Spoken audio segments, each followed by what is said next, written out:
Bwana awe nanyi. Somo la Injili takatifu ilivyoandikwa na Luka.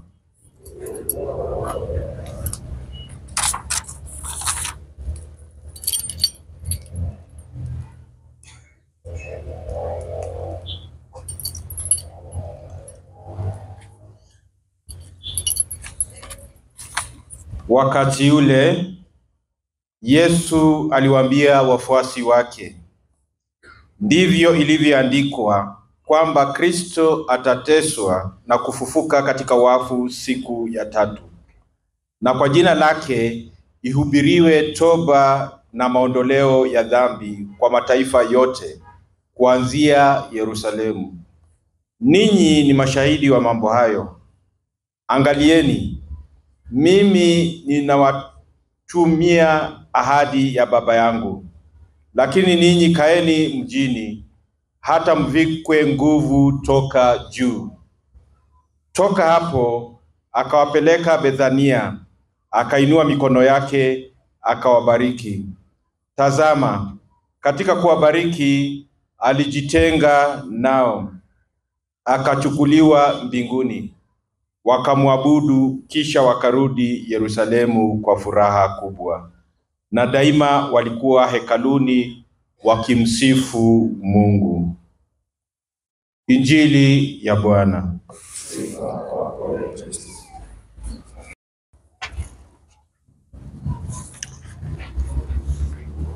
Mungu ni mwema na kila wakati.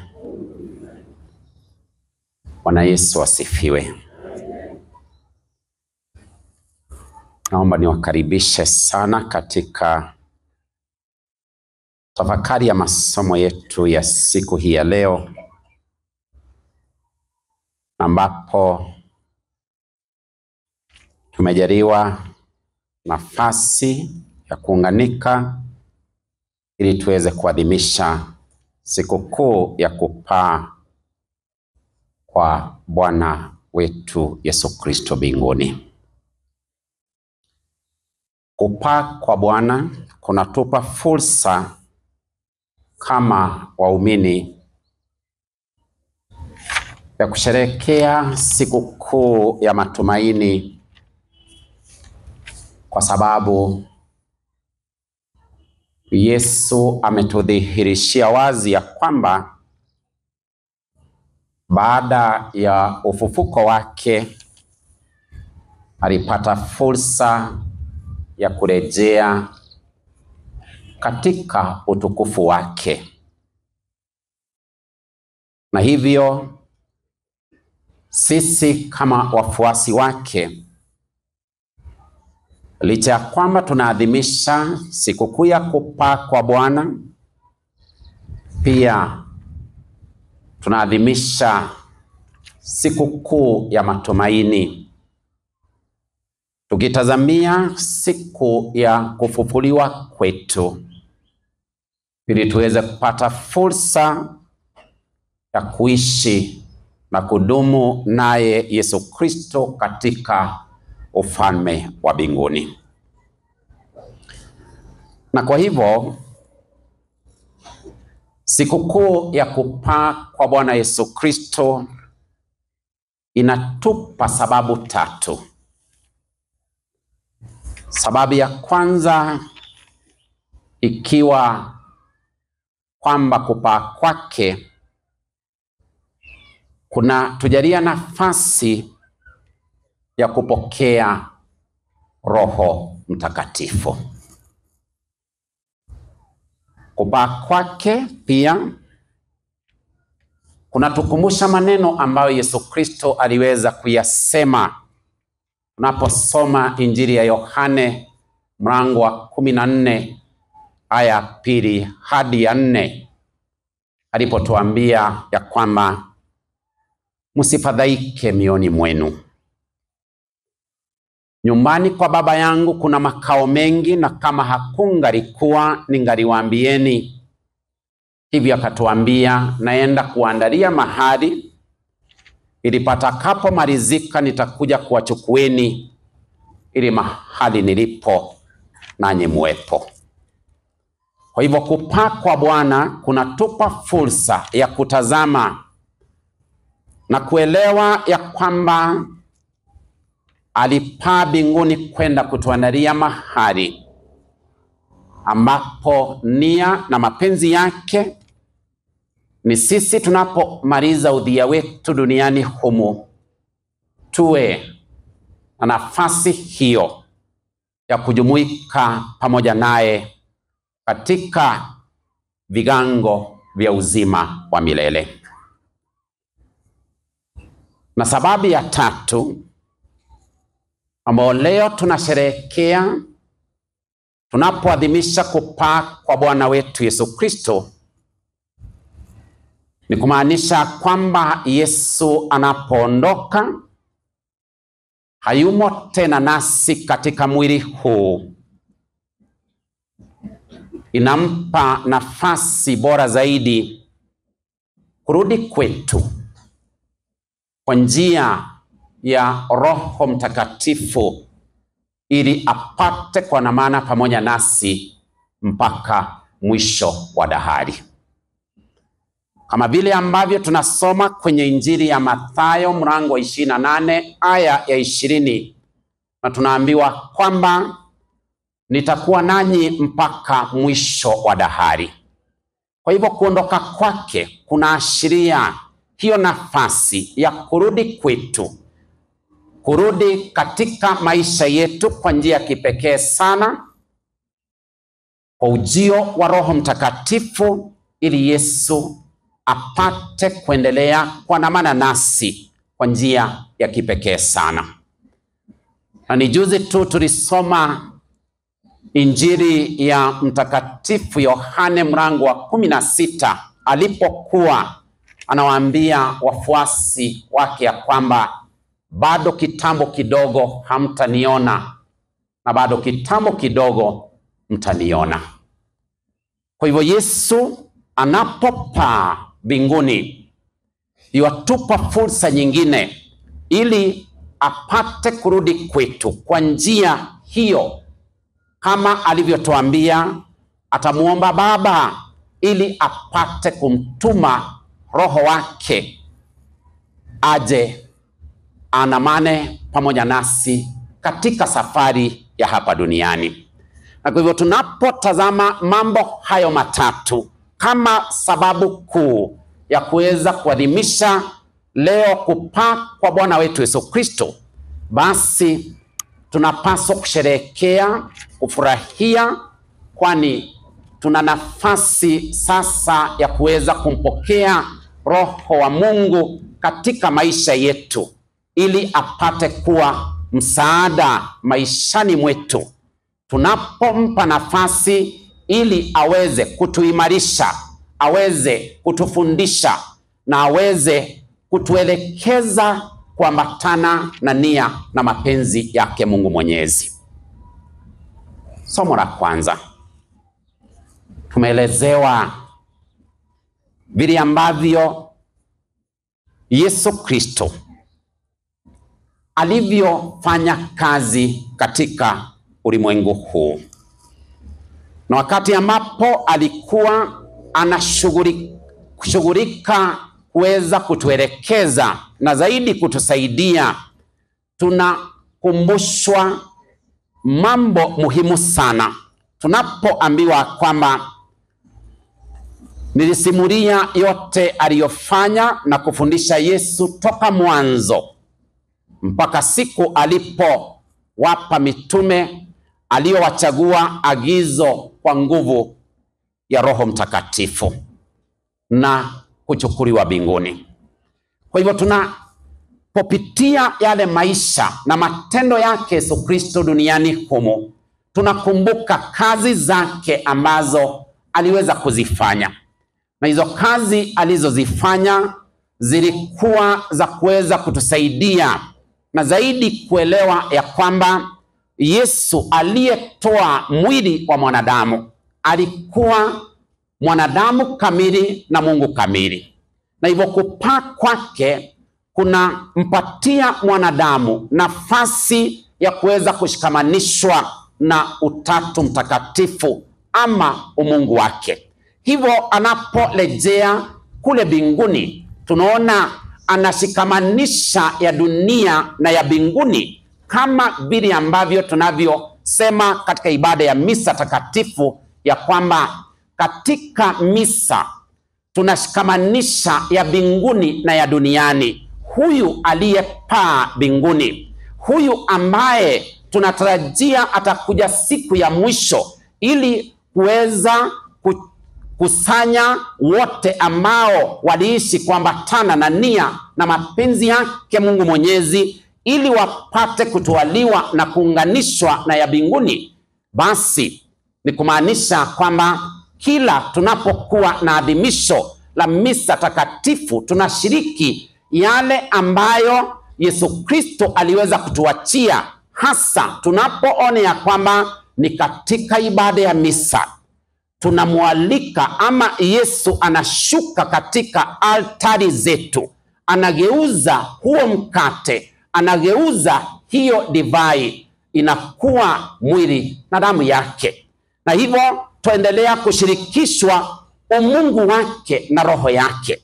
Na hivyo anapokuja katika maisha yetu kwa njia hiyo ya pekee katika sakramenti ya Ekaristi Takatifu, basi twasema kwamba ya mbinguni na ya duniani yanashikamanishwa. Hamjambo. Bwana Yesu asifiwe.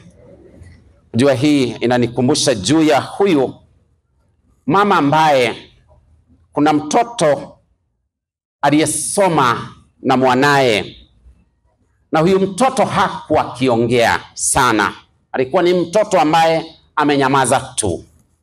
Wengine wakicheza, huyu mtoto alikuwa na shughuli tofauti. Yeye alikuwa anachukua kitabu na anaendelea kukisoma. Na hivyo siku moja, wakati ambapo huyo mtoto alikuwa akitembea, alijipata amefika sehemu ambazo aligundua ama aliwatambua baadhi ya watoto waliosoma nao. Na kijana mmoja ambaye alikuwa rafiki yake, alipomuona alimuita akamwalika nyumbani kwao. Na huyo mtoto alipoenda na kuingia kwenye nyumba ya rafiki yake, alitazama hiyo nyumba kwa mshangao sana, kwa sababu ni nyumba iliyokuwa maridadi sana, na hivyo akawa amejihisi yuko nyumbani. Na mama mzazi hakuwa amefika bado, hivi kwamba alipokuja yule mama hata hakumwamkua yule mtoto. Alitazama tu mtoto wake na akawa akizungumza na mtoto wake, na baadaye yule mama akapakua chakula na akampa mtoto wake tu.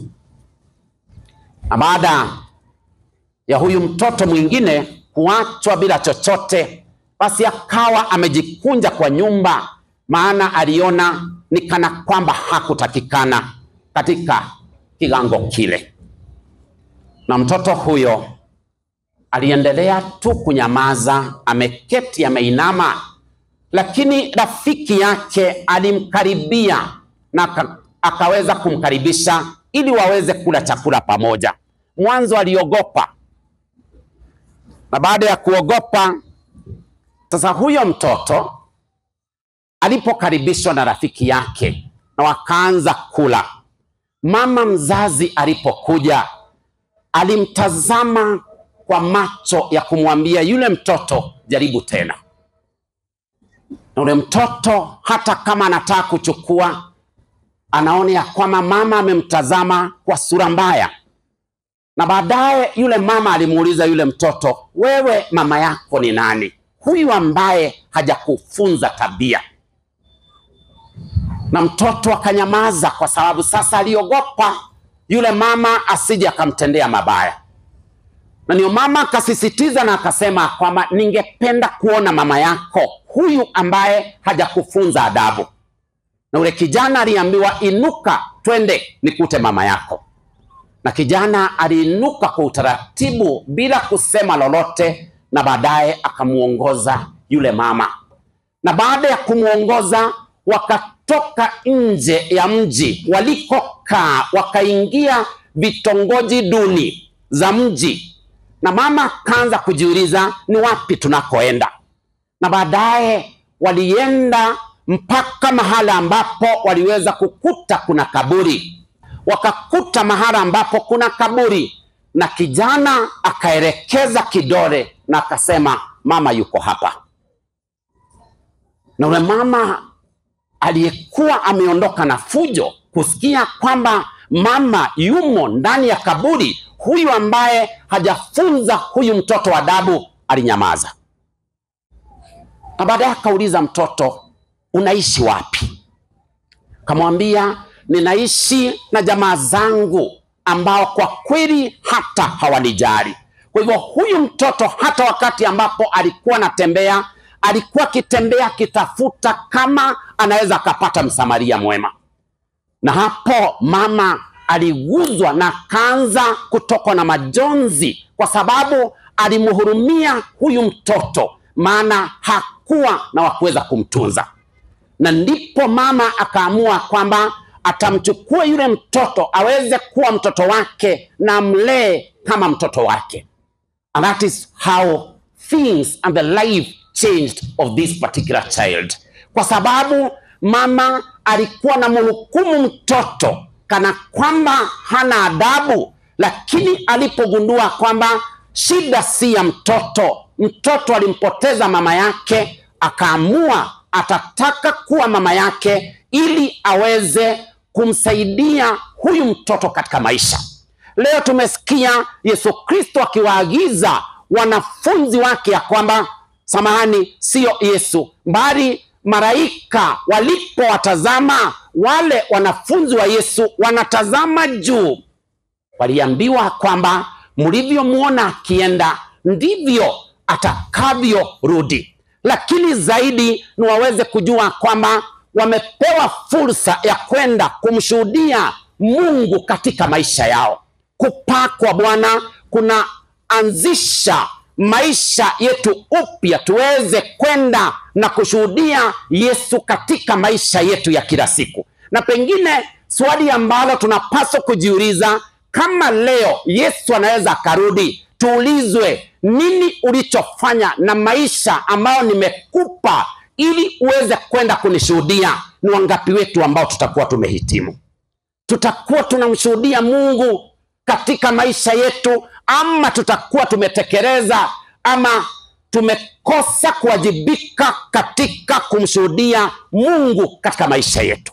Na hili ndilo jambo ambalo leo tunapaswa kujiuliza. Ndiyo, amepaa na tuna uhakika kwamba atarudi. Atakaporudi, kama alivyouliza siku moja, je, atakuta imani duniani ama imani ile itakuwa imesabaratika kwa sababu wanaopaswa kumshuhudia hawapo tena?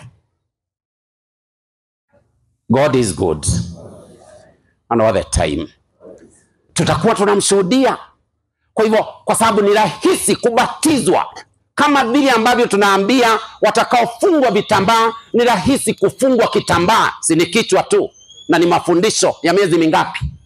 Mnaelewa? Kufungwa tai ni rahisi, kuwa mwanachama wa wanayudhi ni rahisi, kuwa mwanachama wa PMC ni rahisi, kwenda seminari kusomea kazi ya upadri ni rahisi, lakini zaidi ni vile ambavyo tutaweza kumshuhudia katika maisha yetu ya kila siku. Hapo ndipo palipo na changamoto. Na ndio Waswahili wakasema kwamba kupanda mchongoma si ngoma, kushuka ndiyo ngoma. Na ngoma ipo katika kuishi maisha yetu kama Wakristo. Because it is easier to be baptized. How many of us tunaulizwa, unamkataa shetani? Na tunasema namkataa. Tuko wote, wengi tumemkataa, lakini matendo yetu ndiyo ambayo yanapaswa kuelezea zaidi wale ambao kweli wamemkataa huyo shetani.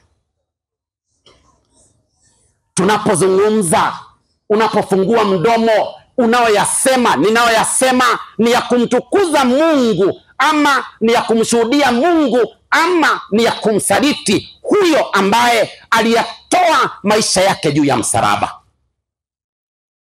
Na ndio mchoraji mmoja aliyechora picha ya Yesu aliyekuwa kwenye msalaba aliweza kuandika maneno mafupi mno akisema kwamba hili ndilo ambalo nilikutendea, kwenda kwenye mti wa msalaba ili nikuokoe. Na swali ikawa, je, wewe nini unachonitendea?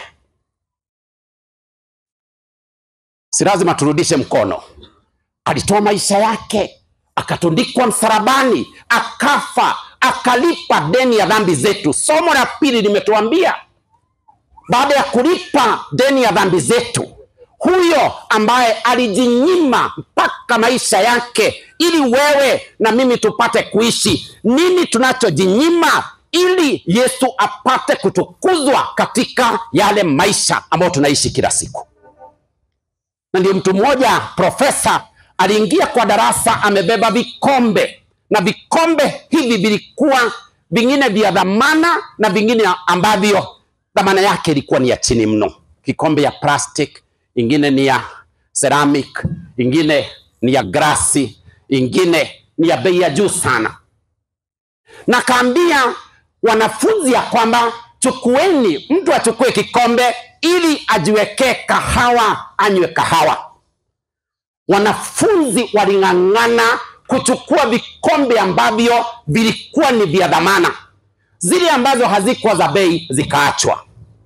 Ikawa vile hata sisi pengine tutakapomaliza hapa tukuti ya kwamba tumeletewa sahani zingine za bei na zingine za plastic. Nani ataendea plastic kama kuna ya bei?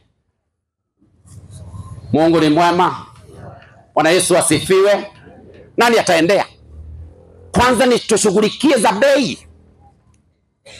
Na hivyo baada ya hawa wanafunzi kuchukua vikombe vya bei, na kile ambacho wanapaswa kufanya ni kunywa kahawa, yule profesa aliwatazama akatabasamu. Akauliza, kuna kitu ambacho mmejifunza leo?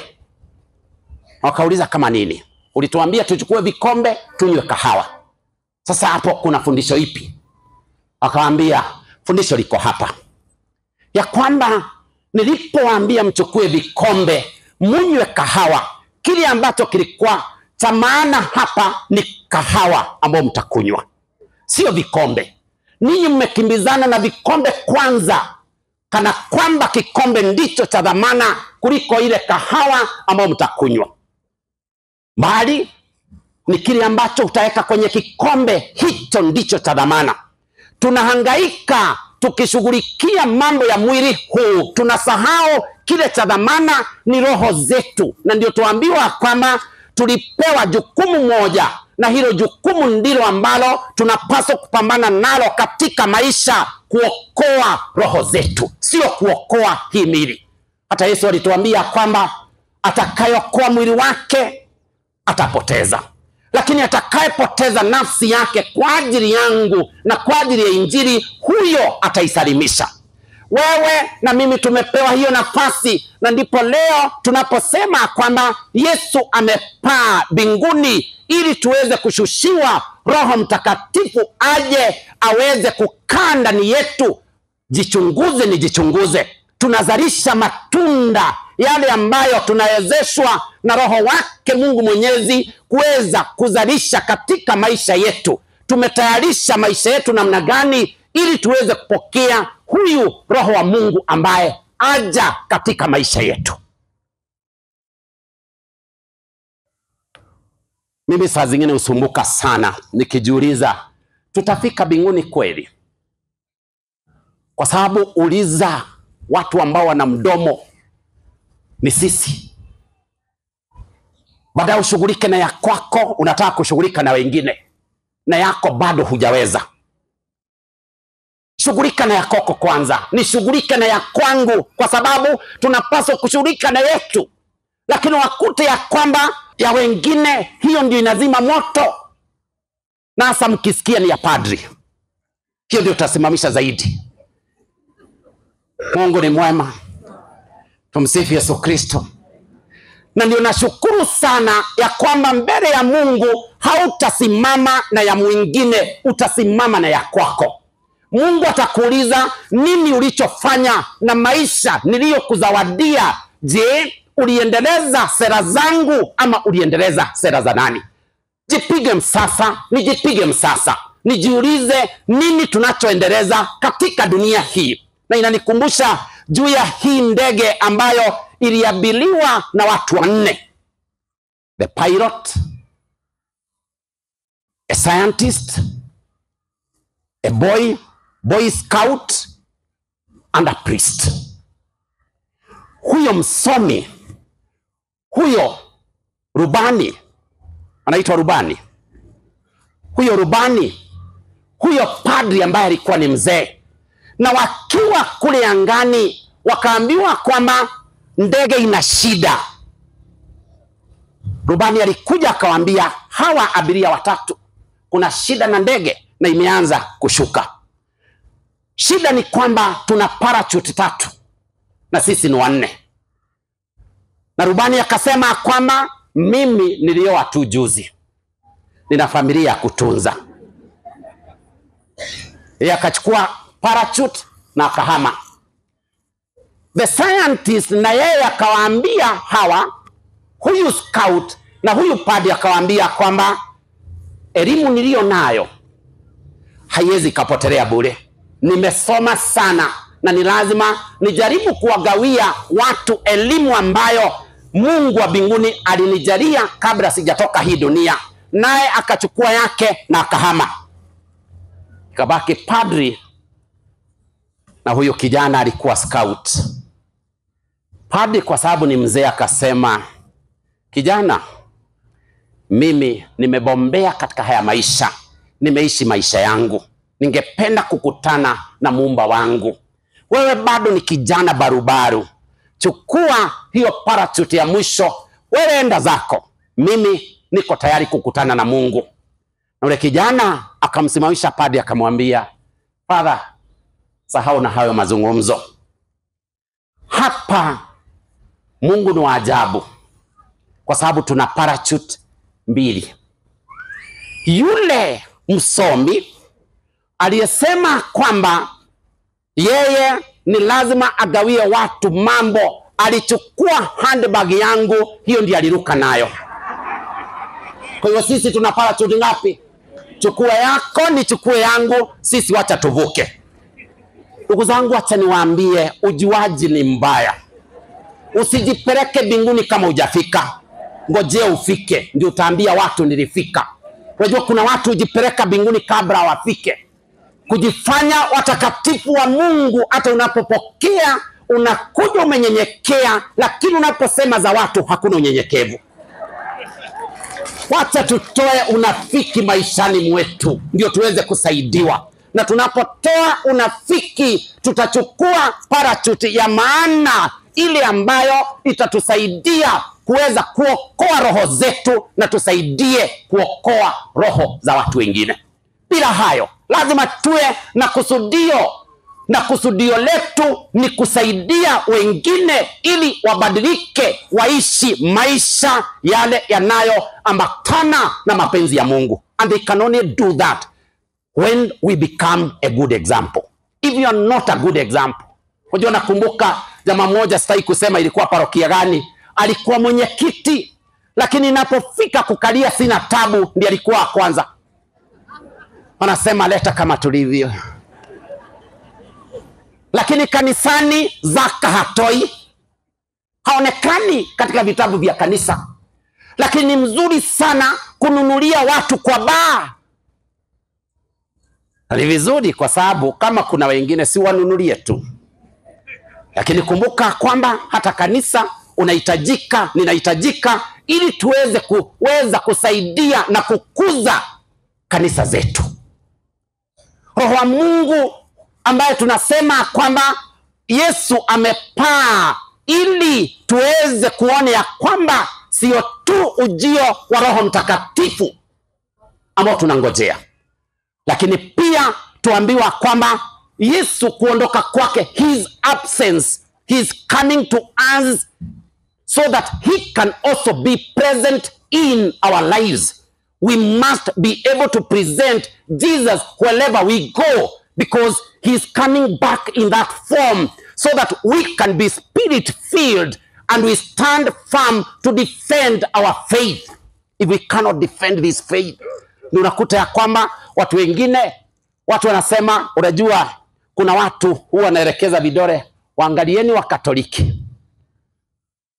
Waangalieni wa Katoliki. Mmoja alisema kwamba waangalieni wa Katoliki vile ambavyo wataungua. Na ni mtu amesimama pale Cathedral ya Nakuru, ameona watu wanaingia kanisa la Cathedral, wakasema gai, kweli wataungua wakiwa wengi. Unajua yeye ni Mungu. Yeye ni Mungu, alisimama akaona venye wataungua wakiwa wengi. Lakini unasahau ya kwamba nyani haoni kundule, huliona la mwenziwe. Tazama kundule yako, nitazame yangu, nijishughulishe na yangu. Na hivyo ndivyo tutakavyoweza kusaidiana. Because even preaching the word of God, you don't have to become a priest in order that you can be able to preach and touch the hearts of others. Through your actions, you will be able to touch those lives. And that is why we say the growth in faith helps us to act in that faith. Tunapokuwa katika imani, tutatenda katika imani. Tazama parachuti yako, iko wapi? Iko wapi? Hawa vijana walijishughulisha na kutazama vikombe kuliko kile ambacho kinawekwa ndani ya kikombe. Sisi lazima tujiangalie, tujiulize nini kinachoingia ndani yetu. Tunamwakilisha Mungu kwa njia gani katika haya maisha? Na hili ndilo ambalo mimi linanisumbua katika maisha. Ninapoona kwamba ninapoendelea kujiuliza, Mungu nitafika kwako, tia bidii nami nitie bidii, ili Mungu atatazama tulivyopambana. You know, God is not a sadist. He's not a sadist. Ya kwamba Mungu anangojea tu wakati tumefanya kosa anakuambia mwenyaka kuja. Ametupa nafasi. Na ndio tumesikia hapa ya kwamba kuna ondoleo la dhambi. Hawa waliosimama, walioandamana na Yesu kwenda Bethania. Kwa nini Bethania? Tunaambiwa kwamba Bethania ni mahali ambapo aliweza kumfufua Lazaro. Bethania ni mahali ambapo aliweza kumwagiliwa yale mafuta ya manukato ambayo yalimfanya Yuda kusema kwamba tumepoteza. Yuda alianza kusema tumepoteza. Haya mafuta yangeuzwa, yangetoka dinari 100. Hamjambo? Kwa sababu kwake ni pesa tu. Yangeuzwa. Hakutazama ni Yesu anatayarishiwa mazishi yake. Hawakukumbuka kwamba hapa ndipo ambapo maisha yalikuwa mekufa, na sasa haya maisha Lazaro aliweza kurudishiwa. Hapo ndipo tunapoambiwa twende Bethania ili tuweze kurudishiwa maisha ambayo tumeyapoteza kwa sababu ya kuchagua dhambi na giza ambalo linaandamana na yule mwovu. Amka ni amke. Si ndio? Hamjambo tena. Mungu ni mwema. Nataka kumalizia na kusema hili. Mimi nilipokuwa ninakuja, nilipopita pale Alvist, geti ya Alvist, mimi sikujua kuna vile ambavyo unaweza kutana na mbwa kwa barabara. Lakini kuna mbwa moja ambayo ilikuwa kando. Mimi nimekuja speed eti ya kwamba saa 4 ninapaswa kuwa hapa. Nayo mbwa ilipoona vile ambavyo nimekuja, ilitimua mbio. Na ikawa mimi nikadhani ya kwamba pengine mbwa inaniambia, Father, kumbuka jana kulikuwa na mashindano kule Eldoret, leo tunashindana na wewe. Sasa mimi nikadhani ni Omanyala anakimbizana na wale wengine ambao walikuwa wamesema ataweka chini, lakini alimalizia watatu. Usijipigie debe kabla hujagonga utepe. Mungu ni mwema. Unajua kuna watu hushinda mbio hata kabla haijaanza. Hamjambo? Ni vile ambavyo, ni kama vile ambavyo Manchester United tumekuwa tukilimwa. Mimi nimeishabikia miaka yangu yote na watu wamenibembeleza wakiniambia kwamba mumemaliza namba ngapi? Nawaambia 15 bora. Unajua usipuuze, unasema 15 ngapi? Bora. Jamaa kaniambia kwamba ni wakati wa kuhama, nikamwambia nikihama Manchester nitahama Catholic. Kama sitahama Catholic, hata Manchester nitakufa nayo. Unajua kuna watu uhama kwa visababu ambavyo havina maana. Mimi sitafungwa kitambaa kwa sababu hata yule anaongoza mimi sijaona akienda. Si wewe unaenda vizuri uingie tukuchague. You know, simple and clear. Wewe unaenda vizuri, ingia uokoe chama. Wacha kuangalia ukiwa mbali unasema kwamba sitaingia kwenye chama. Ingia. Usiseme ya kwamba hautafungwa tai eti kwa sababu kuna mzee ambaye umeona haenendi vizuri. Kuja badilisha huyo mzee na tabia zako. You don't run away from the problem. Be a problem solver. Solve that problem. Let us save our church. And the only people who can save the image of this church is you and me, when we make a decision that we want to live in accordance to the mind of God. Ishi hivyo. Unapoishi hivyo, ndugu zangu, tunajua kwamba mbinguni tutakutana. Si ungangane na mimi ningangane. Na tunapongangana, tenda wema, nenda zako, tuendeleze hayo mema ambayo Mungu ameanzisha ndani yetu, na mwisho wa siku kama alivyopaa, na sisi tutapata fursa ya kuunganika naye, kama alivyotuambia kwamba nyumbani kwa Baba yangu kuna makao mengi, na kama hakungalikuwa ningaliwaambieni. Hivyo naenda kuwatengenezea mahali, ili patakapomalizika na nyinyi muweze kuja na kukaa pamoja nami.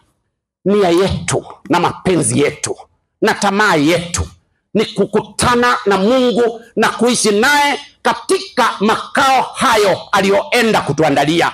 Tenda na mimi nitende hayo ambayo yanamwezesha Yesu Kristo kutujengea mahala pazuri katika ufalme wa mbinguni. Unajua kuna huyu jamaa ambaye alikufa. So huyu jamaa ambaye alijihisi ya kwamba yeye ameaga dunia, na baada ya kuaga dunia akafika kule mbinguni, amesimama kwenye lango la kuingia mbinguni.